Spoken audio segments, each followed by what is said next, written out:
Yes, hi. I would like the maple long john, the regular size donut. So by now you've probably heard of a Karen, like this woman. Do you have your head pots in? Are you... Okay, we're done. We're done. We're not getting anything. And if you haven't heard of a Karen, you've probably encountered one. This is the middle-aged, entitled white lady who's anti-science, pro-snitching. She'd call the cops on black kids selling lemonade without a permit or yell at a waiter over some minor inconvenience.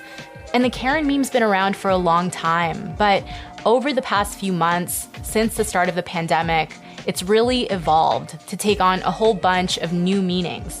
Like, on the one hand, a Karen would freak out if she saw teenagers congregating in a park. But then another type of Karen might be out protesting social distancing because she needs to get her nails done. And there's been a bit of controversy around this meme, but it's also perfectly captured the tensions of the moment, and it's become a really sharp critique of a very specific kind of villain that we've seen come out of our new reality. Today, we're going to talk about all of that with Kaitlyn Tiffany, a staff writer at The Atlantic who covers tech. Kaitlyn just wrote a very interesting deep dive on Karens. I'm Tamara Kendacker, and you're listening to Wait, There's More.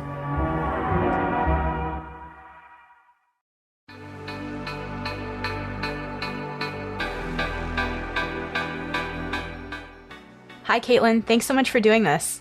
Of course. Hi. You wrote this piece called How Karen Became a Coronavirus Villain, and you tweeted, I wrote about Karens in honor of my Aunt Karen, who's been thinking for months about changing her name and has never spoken to a manager in her life. Can you tell me more about that? What's your aunt been saying about this meme? Yeah, well, my Aunt Karen is very quiet graphic designer who lives on a farm. She's pretty online for someone who's in her mid-50s, and so she's just been joking since, I think, probably back in December about how she's going to change her name to Tanya because she doesn't want to be affiliated with the Karens of the world. She's just like truly the anti-Karen. She would absolutely never like berate somebody in a grocery store. Right. Okay, so Karen's become this kind of insult, and this meme's been around for a while. It isn't new, but can you explain for people who maybe still aren't familiar, what is it all about and what is it supposed to represent? Sure. I think there's a couple different origins, but the Karen meme that's most visible online comes from Reddit and has been pretty popular on TikTok and Twitter. Hi. Yes, no, excuse me, we are not ready. Excuse me, shh. One moment. And it's making fun of this pretty specific archetype of like a middle-aged white woman, usually upper middle class, who has a very entitled attitude, who is really into talking down to people, demeaning people. Some of the more superficial criticisms of Karen are about her having this kind of Kate Gosselin haircut or being really obsessed with TJ Maxx or Panera Bread or these kind of middle-class signifiers. That part of the meme, I think, is more controversial than the basic critique inherent in the meme, which is that, you know, like white women exhibit entitlement. That part's obviously true. The criticisms of Karen's physical appearance and her obsession with consumer trends is probably like a little more controversial. I've seen Karens described as like the policewoman of all human behavior. So this is the kind of person who will like call the cops on you because they're mildly inconvenienced by something. This woman don't want to let a little girl sell some water. She calling police on an 8-year-old little girl. You can hide all you want. The whole world gonna see you, boo. Yeah, and illegally selling water without a permit? Yeah. On my property. It's not your property. Yeah, I mean, there's a busybody element to it. I think there's also, like, if you're thinking about the type of woman who's using a home security system to just, like, surveil her neighbors constantly, usually with, like, xenophobic motivations, that kind of thing is also very Karen. Just monitoring people and making sure they're behaving the way that she wants them to behave at all times. That's the core of Karen. Yeah, and I guess it's also worth mentioning, too, that another fundamental quality of the Karen meme is that this woman is racist, right? I think either racist or classist. You have the Karen who's calling the cops on a pool party because it's black kids, or you also have a Karen who's like going to a restaurant and just being extremely demanding and rude towards anyone who's waiting on her and then not leaving a tip. I think that's another really popular kind of type of Karen. I think Karen is just a woman who's enjoying her privilege on all fronts. So you mentioned that one of the origins of the meme is Reddit. Can you talk a bit more about that? How did this meme come about? Yeah, I mean, as with all things on Reddit, the history is like slightly unsavory, I guess. It's there was this anonymous man on Reddit who posted a series of posts that became very popular about his ex-wife Karen, who took the kids and took the house, and that became sort of a meme on Reddit, just making jokes about Karen pulling one over on her ex and taking everything from him. And eventually it was turned into a subreddit called FU Karen, which was operated at the time by a 15-year-old. Now he's 17. That subreddit is where the image of like Kate Gosselin sipping like a 40-ounce Dunkin' Donuts and cursing someone out came from. If you do see a Karen meme with a misogynist tinge, it probably came from Reddit. Right. I don't think all the memes there are misogynist. I think some of them are really funny and smart, but if you do see them, that's probably where they came from. And Karen's also an evolution of a cultural reference that's been around on Black Twitter for years. When people are referring to a white woman you should watch out for because she won't hesitate to use her privilege at the expense of other people, often racialized people. And this person hasn't always been called Karen. So at one point we had Permit Patty, we had Corner Store Caroline. No, I want the cops here right now. No, I'll talk to you. I'm gonna stay right here. I'm gonna stay right here. Corner Store Carolyn. That's what that is. Don't cry, little man. Don't cry, little man. Because she's calling the cop. That's Corner Store Carolyn. For sure. A big reason that the Karen meme is so controversial and so hard to say any one thing about is because of this kind of two-pronged history, I guess. So running alongside the Reddit origins, there is, all this history of Black women in particular having these kind of shorthands to signal to each other, to warn each other about white women who are dangerous in some way. And obviously it's a little joking. Like, this is not like top secret code. It's like a public joke. There was Karen, there was Becky, which was from the 90s in the little intro to Baby's Got Back, which I'm sure people are familiar with. And then Becky had a resurgence because of that Beyonce album. Yeah, Becky with the good hair. Yeah, it's just like a common white woman's name. It can be just like a stand-in for that kind of behavior that they're trying to point to. I spoke to a researcher who was like, probably in 10 years it will be Jennifer. Like there'll be another name. Right. So you mentioned that one of the origin theories is this subreddit that was started by a 17-year-old kid. And I know you talked to him, right? And he said that the subreddit had become really popular recently.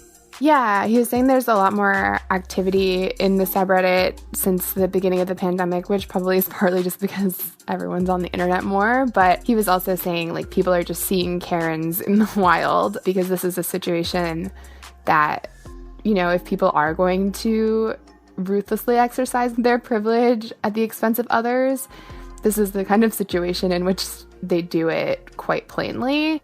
Yeah, so how has the Karen meme been used over the course of the pandemic? And can you talk a bit about how it's sort of evolved since the start of the coronavirus outbreak? Because I know at the beginning it was a certain kind of behavior, and more recently it's turned into something else. Yeah, so at the beginning of the pandemic, I think Karen was used most often to talk about people who were hoarding things, to talk about people who were going to the grocery store and buying out as much toilet paper as they could, and just really aggressively prepping, but not in a community-oriented way.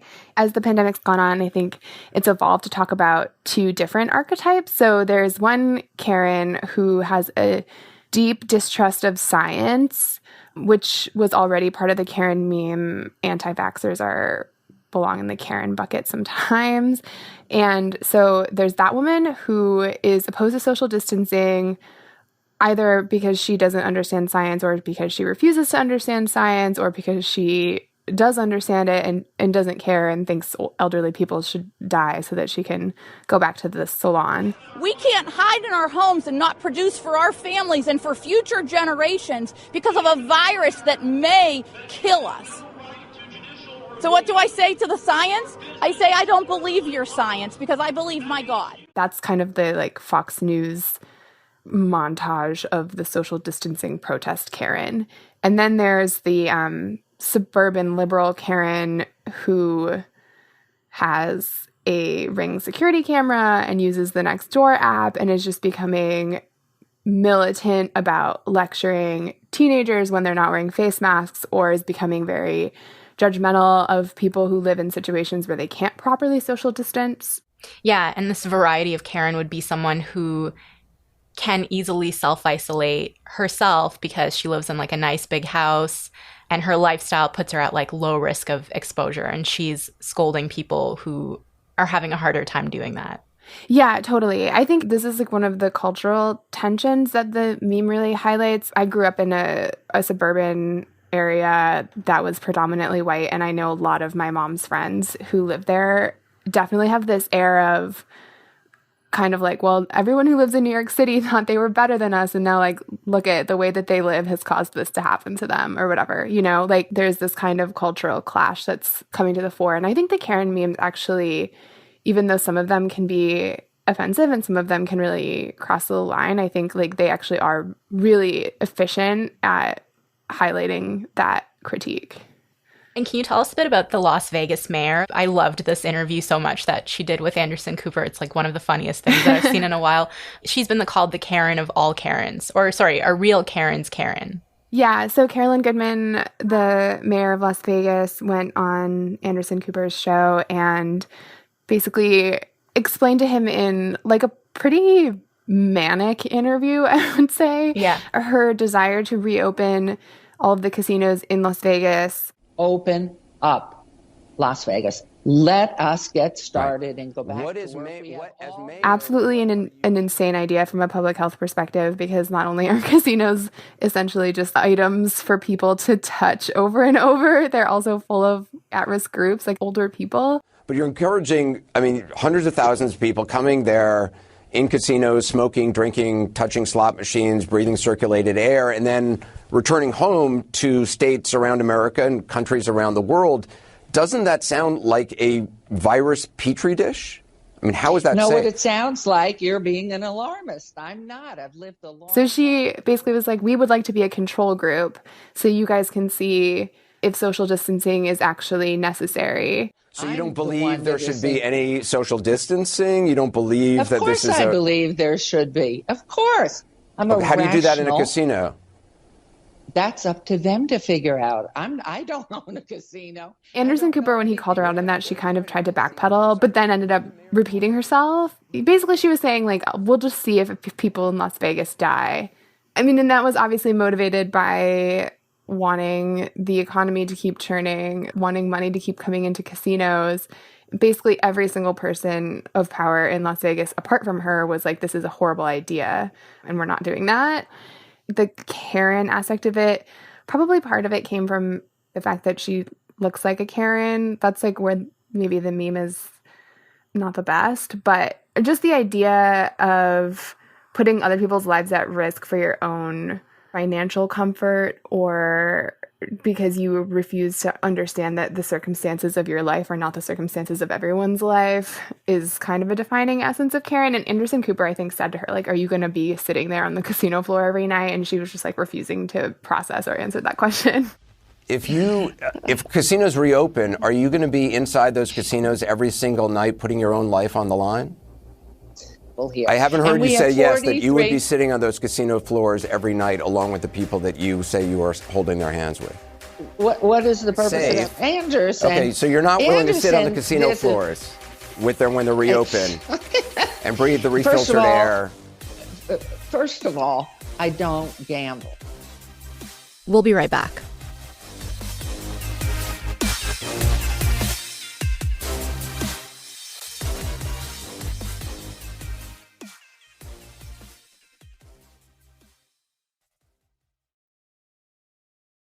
So the memes become a more pointed way to describe someone who sort of insists that they're an exception or that they deserve an exception, even in the middle of a pandemic. But there are people, we've kind of touched on this, but there are people who think that the meme is sexist and that it's a blanket form of misogyny. And there was this brief controversy where it was being debated whether or not Karen could be used as a slur against white women or if it's racist. Can you sort of unpack that criticism for me?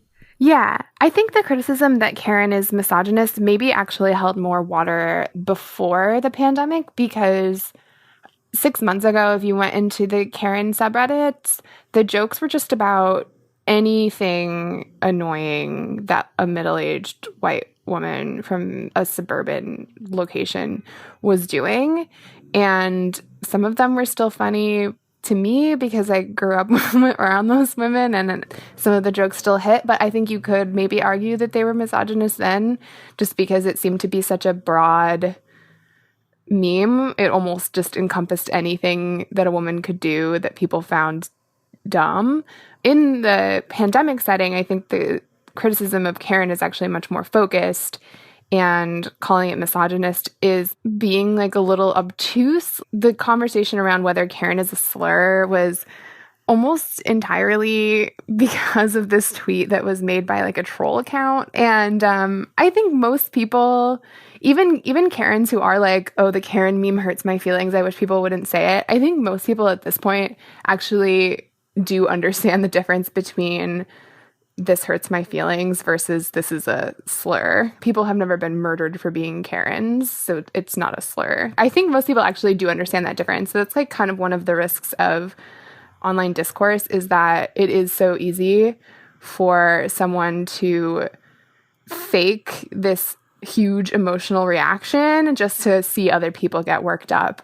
You know, I spoke to the person who made the troll account, and they were like, yeah, I got like 5,000 more followers on Instagram, so it worked out great. I think I read that this was a Canadian marketing agency.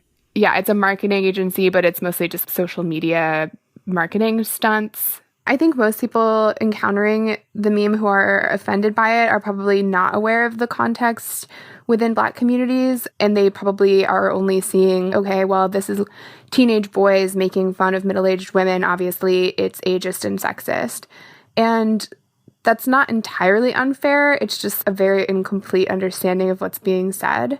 So I think there was some backlash to it on those grounds, but I don't think the backlash was as virulent as looking at a trending tag on Twitter would make it seem, because that's like the function of Twitter, is like inappropriately escalate a conversation. So there was a response to the sexism criticism in the Washington Post, and this writer named Karen Attiah, she made the argument that historically white women have been believed and sort of protected at all costs at the expense of Black lives, and the Karen meme needs to be understood in that context, that this meme is part of a long tradition of using humor to try and cope with the realities of white privilege and anti-Blackness, and saying Karen is sexist or racist essentially trivializes actual violence and discrimination that the meme was designed to call out. Yeah, totally. I think the backlash is also a really good example of this sort of strange type of online feminism, quote unquote, that's like white women who expect to be engaged with based only on their aggrieved status as women, and don't want anybody to notice that they are also white or they also have these other positions of power in society. So Karen is someone who just first and foremost thinks like, I deserve to speak, people must listen to me, and when that's threatened, she's like, I'm a woman, you're silencing my voice as a woman, and just ignoring all these other factors. It's just too cut and dry to look at it and say like it's sexist or ageist or whatever else. You have to, I think, pretty deliberately at this point ignore the context that you were just talking about. What would you say to people who are offended by the meme? And what do you think you should do if you realize that you're a Karen? Yeah, I mean, I think, first of all, if you are offended by the meme, I think You probably don't understand memes very well because like memes are not about specific people. It's about an archetype. And if you don't want to be a Karen, then just don't exhibit the behaviors that fit the archetype. The biggest thing Karens could change or should work on changing is just their view of society as something that's built around them as an individual rather than something that is made up of a collective of lots of people with different needs and different positions of power and different risk factors in a pandemic scenario. And I guess just repositioning herself in the hierarchy of importance. Like my Aunt Karen, whose name is Karen, is not a Karen. So she's not offended by the meme. She thinks it's funny. And yeah, I think Karens have a lot of negative personality traits, but nobody ever said that a Karen couldn't self-reflect and change her behavior and become something else. Okay, Kaitlyn, thank you so much. Yeah, thank you. This was fun.